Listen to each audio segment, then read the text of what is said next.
कराची में एक और आतिशज़दगी। गुलशन इकबाल हसन स्क्वायर के करीब इमारत शोलों की लपेट में, झुलसने के खौफ से छलांगे। 2 अफराद जाँ बहक, लोगों की रस्सी से उतरने की कोशिश, 13 अफराद मुतासिर। नेवी और आर्मी के हेलीकॉप्टर का रेस्क्यू ऑपरेशन लोगों ने आंखों देखा हाल बता दिया। भाई हेलीकॉप्टर बुलवाइए, वरना जाने का रास्ता नहीं है, लिफ्ट का और कोई बिल्डिंग का रास्ता भी नहीं है। शुरू में तो 1-2 बंदों ने ऊपर से छलांगे मारी। 200 ऑफिसर्स से ज़्यादा ऑफिसर्स हैं इसी बिल्डिंग में और सारी प्राइवेट ऑफिसर्स हैं। एक बच्चा ऊपर से जंप मारने की कोशिश कर रहा था, तो मैं इधर देखा लोग खड़े थे। मैं खाली उसको बचाने के लिए यहाँ से गया, मुझे इंटरेस्ट नहीं मिला। मैं जिस लेडीज़ को लाया था वो मैं 8वीं मंजिल पे कुछ जली हुई थी। मुस्तकबिल के 2 लीडर्स ने जन्म लिया है।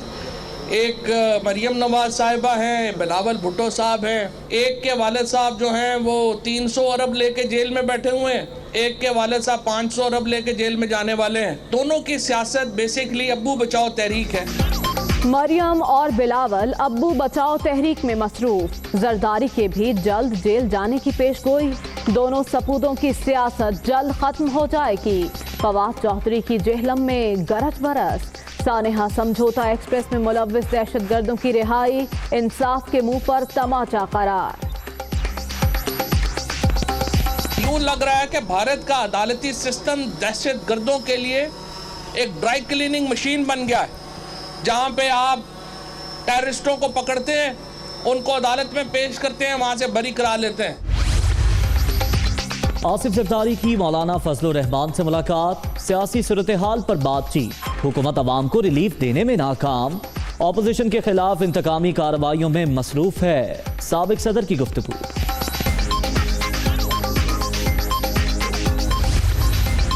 बिलावल फ्रंट फुट पर। कठपुतलियों के आलमी दिन पर इमरान खान को मुबारकबाद। लाठी गोली की सरकार नहीं चलेगी। पुरअमन तरीके से जमहूरी हक इस्तेमाल करने वाले कारकुन अब तक जेल में हैं। चेयरमैन पीपल्स पार्टी का ट्वीट। जियालों को एक्शन के बाद टेंशन। जरदारी और बिलावल की पेशी पर पुलिस से झड़पें। मुस्तफा नवाज खोखर और राजा शकील अब्बासी समेत 70 कारकुनों के खिलाफ इस्लामाबाद में मुकदमा दर्ज। गिरफ्तार कारकुनों का 4 अप्रैल तक जुडिशल रिमांड मंजूर। जाली बैंक अकाउंट्स केस की कराची से इस्लामाबाद मुंतकिली। बैंकिंग कोर्ट ने रिकॉर्ड दुरुस्त करके एहतसाब अदालत में जमा करा दिया। तफ्तीशी अफसर की रिपोर्ट और शवाहिद बाकायदा ट्रायल होने के बाद पेश होंगे।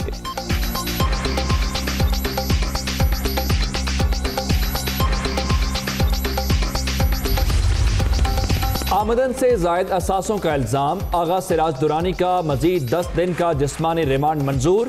कायम अली शाह की गैर कानूनी अलॉटमेंट केस में सिंध हाई कोर्ट आमद। उबूरी जमानत में 3 मई तक तोसी।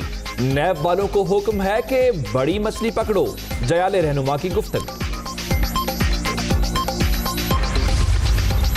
मरियम नवाज की कोट लखपत जेल लाहौर आमद। वालिद से मुलाकात। नवाज शरीफ का ब्लड प्रेशर और शुगर लेवल बढ़ गया। दवाओं में रद्दोबदल। जिस तरह प्राइम मिनिस्टर साहब ने फरमाया था कि अभी जो हमारे मुल्क की सूरत हाल है वो इतनी फिनंशियल सूरत हाल अच्छी नहीं है। जब अच्छी होंगी इंशाल्लाह उस वक्त फिर हम तनख्वाहें भी बढ़ाएंगे। अभी इंशाल्लाह उसको हम रिवाइज कर रहे हैं। आपकी मराद के हवाले से भी कुछ शिके उसमें क्लासेस शामिल थी। आपने बिल देखा है जो वहाँ से हुआ है, उसकी कॉपी भी देख लें। वो कॉपी भी हमारे पास है, सब कुछ उसमें नहीं है, कुछ भी नहीं है।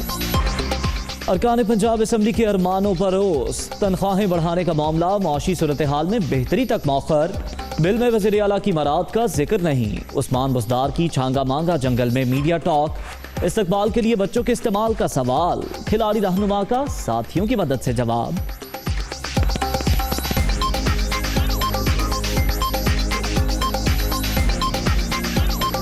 आपको पता है कब से बैठे हैं? किसी सरकारी अफसर के बच्चे नहीं है यहाँ पे, गरीब स्कूलों के बच्चे। चले आए इंशाल्लाह अभी जाके उनसे मिलते हैं। प्लांटेशन जा रहे हैं बच्चों के पास इंशाल्लाह। आप निजी स्कूल के बच्चों के साथ शायद डिनर कर रहे, लंच कर रहे थे, तो ये कौन से? हम तो नहीं कर रहे थे। कोई ये गलत बात नहीं, मैंने तो कभी नहीं किया। जमाते इस्लामी के इंतखाबात। सिराजुल हक 5 साल के लिए दोबारा सरबराह मुंतखब। बाज़ाब्ता ऐलान जल्द किए जाने का इम्कान।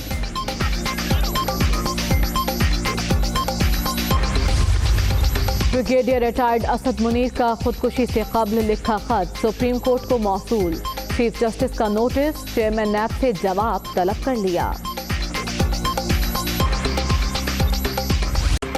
मलेशियन वजीर आजम की 3 रोज़ा दौरे पर आज इस्लामाबाद आमद। महातीर मोहम्मद यौम पाकिस्तान की मरकजी तकरीब के मेहमान खुसूसी होंगे। इमरान खान से मुलाकात होगी। मुख्तलिफ शोबों में ताउन बढ़ाने के लिए मुज़ाकरात भी शेड्यूल।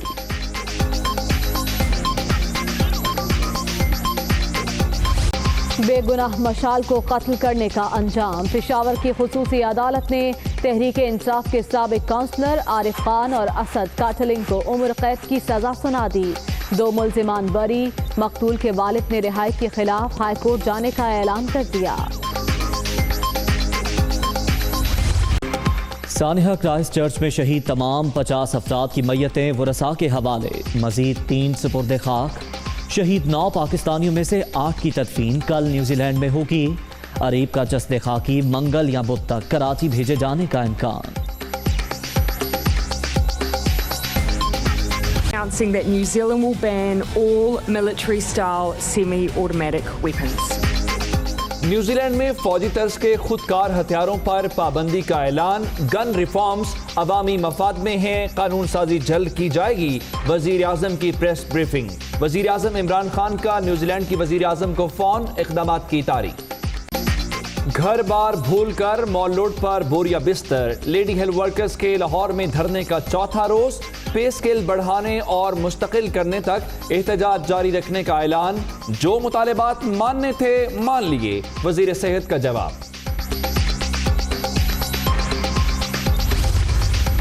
मुल्क में पोलियो के 2 और केसेस सामने आ गए। कराची और लंडी कोतल के बच्चों में वायरस की तस्दीक।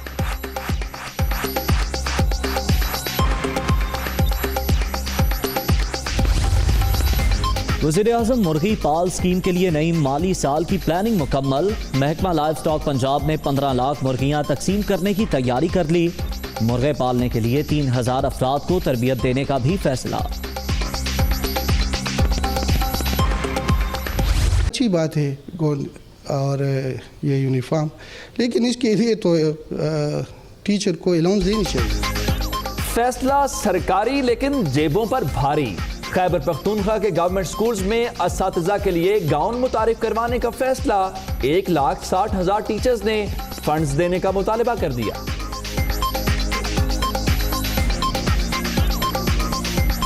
बुलेटिन के आगाज में रुक करेंगे शहर कायद का, जहां गुलशन इकबाल के इलाके में दफातर पर मुश्तमिल मसरूफ इमारत में आग लग गई।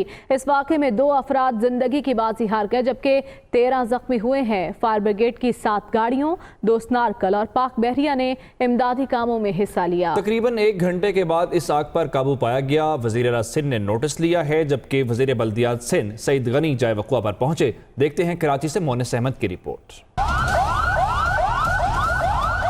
कराची की एक और इमारत में खौफनाक आतिशज़दगी। गुलशन इकबाल यूनिवर्सिटी रोड पर 13 मंजिला इमारत में आग लग गई, जिससे 2 फ्लोर मुतासिर हुए। 7 फायर टेंडर्स, 2 स्नारकल, पाक बहरिया की टीमें और हेलीकॉप्टर मौके पर पहुंचे। वाटर बोर्ड ने भी इमरजेंसी नाफिज कर दी। तकरीबन 1 घंटे बाद आग पर काबू पा लिया गया।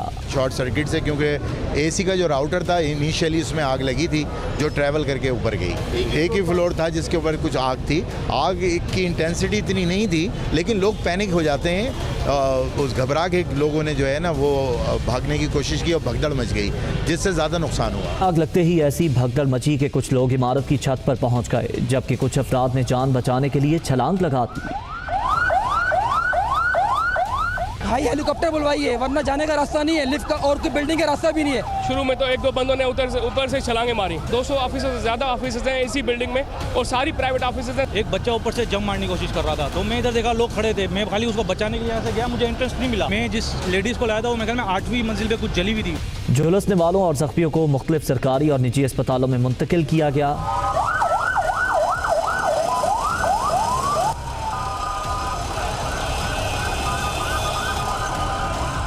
वज़ीर बल्दियात सिंध सईद गनी भी जाए वक़ुआ का जायज़ा लेने आए। इतनी बड़ी इमारतें जब तामीर होती हैं तो उसके अंदर ये इंतज़ामात उसूली तौर पर, बुनियादी तौर पर, कानूनी तौर पर होने चाहिए कि अगर कोई आग लगे तो उस पर आग से बचने के लिए बाहर के रास्ते भी होने चाहिए और फौरी तौर पर आग को बुझाने का निज़ाम भी बिल्डिंग के अंदर होना चाहिए। वज़ीर आला सिंध मुराद अली शाह ने वाक़े पर नोटिस लिया और ज़ख्मियों को बेहतर तिब्बी इमदाद देने की हिदायत की पहली किस्त 1 सितंबर 2019 को अदा की जाएगी, जबकि बहरिया टाउन डाउन पेमेंट कीमत में 27 अगस्त तक 25 अरब रुपए अदा करेगा। बहरिया टाउन की 30% रकम सुप्रीम कोर्ट को जमा करवाई जाएगी। आखिरी 3 साल की अदायगी पर 4% सूद भी देना होगा। बहरिया टाउन की सर्विसेज इमारतों को बतौर सिक्योरिटी रखा जाएगा। अदालत ने नैब को बहरिया टाउन के खिलाफ रेफरेंस दायर करने से भी रोक दिया है। चेयरमैन बहरिया टाउन मलिक रियाज ने अपनी ट्वीट्स में कहा कि हर मुश्किल के बाद आसानी है। अल्लाह के शुक्रगुजार हैं कि हर कीमत पर सरमायाकारों को महफूज करने के अपने वादे को पूरा करने में कामयाब रहे। अल्लाह पर भरोसा है, वो आगे भी उनका मददगार होगा। अहम खबर दें आपको, आसिफ अली जरदारी की मौलाना फजलुर रहमान से मुलाकात हुई है और दोनों रहनुमाओं ने हुकूमत की कारकर्दगी पर अदम इत्मीनान का इजहार किया है। मौलाना फजलुर रहमान की पीपी कारकुनों पर तशद्दुद और गिरफ्तारियों की मजम्मत। नैब की कार्रवाइयाँ एहतसाब नहीं, सियासी इंतकाम है, ये कहना था मौलाना फजलुर रहमान का। हुकूमत नेशनल एक्शन प्लान पर अमल दरामद में संजीदा नहीं है। हुकूमत अवाम को रिलीफ देने में मुकम्मल तौर पर नाकाम हो गई, ये कहा साबिक सदर आसिफ अली जरदारी ने।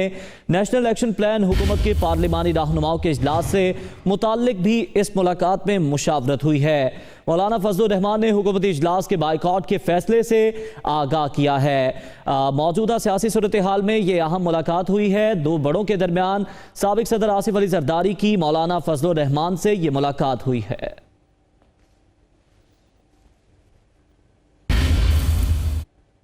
आपको बताएं कि chairman people's party Bilawal Bhutto सियासी मैदान में फ्रंट फुट पर आ गए।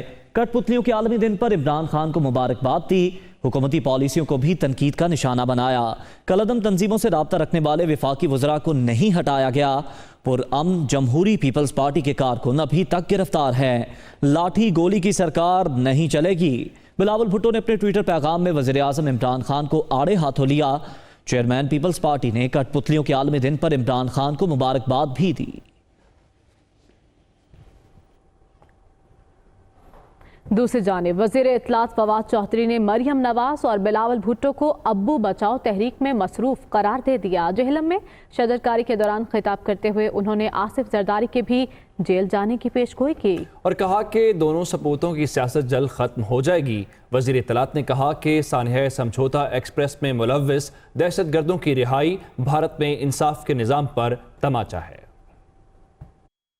पहली बार इमरान खान की हुकूमत एक माहौल दोस्त हुकूमत है। ये जो नवाज शरीफ और जरदारी की लेगेसी थी जो हमें मिली, वो इन्होंने दरख्तों को भी नहीं छोड़ा। मुस्तकबिल के 2 लीडर्स ने जन्म लिया है। एक मरियम नवाज साहिबा हैं, बिलावल भुट्टो साहब हैं। एक के वालिद साहब जो हैं वो 300 अरब लेके जेल में बैठे हुए हैं। एक के वालिद साहब 500 अरब लेके जेल में जाने वाले हैं। दोनों की सियासत बेसिकली अब्बू बचाओ तहरीक है। इन्होंने एक पैसा भी अपना खुद नहीं कमाया हुआ। सिर्फ 2 ऐसे घरों में पैदा हो गए जिनको मौका मिला कि पाकिस्तान के अवाम के वसाइल लूट के वो एक अपनी सियासत खड़ी कर सके। मेरा ख्याल यही है कि इन दोनों जो सपूत हैं इनको भी ज़रा शौक़ पूरा कर लेने दें। अगले 6-8 महीने में इनको भी पता चल जाएगा कि इनकी भी सियासत ख़त्म हो चुकी है। मुझे समझ है जो इस वक्त मरियम बीबी की ज़्यादा रिजेंटमेंट है वो ज़्यादा ये इनको लग रही है शरीफ फैमिली को कि हैरिड्स में वहाँ पे लंदन में सेलें लग गई हैं, ये सारे पाकिस्तान से बाहर नहीं जा पा रहे।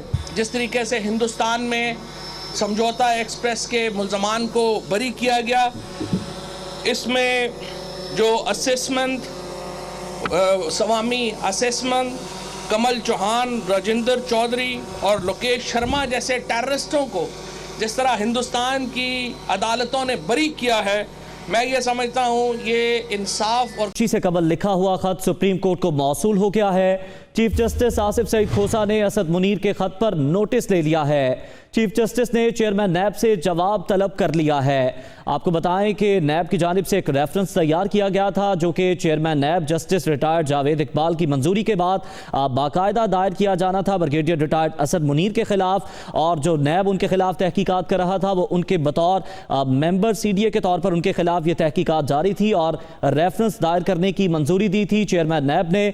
और अपनी खुदकुशी से कबल ब्रिगेडियर रिटायर्ड असद मुनीर ने यह खत लिखा था चीफ जस्टिस के नाम जो कि उनको मौसूल हो गया है और अब इसी खत पर चीफ जस्टिस ने चेयरमैन नैब से जवाब तलब कर लिया है।